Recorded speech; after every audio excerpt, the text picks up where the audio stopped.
Today in the grain markets, soybeans were double-digit down. They were lower today. That USDA increased the 2019-2020 ending stocks, and that really sent the market into a tailspin.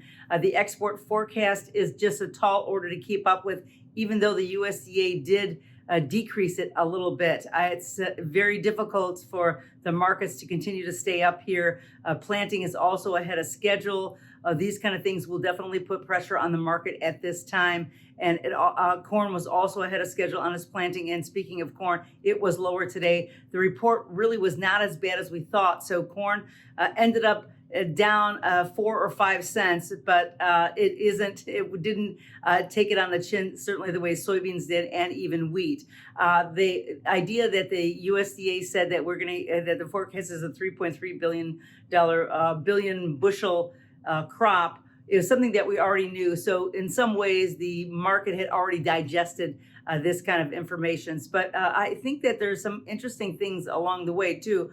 Some funds did buy some corn, so perhaps that's what kind of kept the market from really going into a free fall. Now, wheat did break down. It broke out of the channel that it was in, and that bearish report came in with just the world stocks of very high in India, in China, in Australia. They were able to really bounce back from their challenges from last year.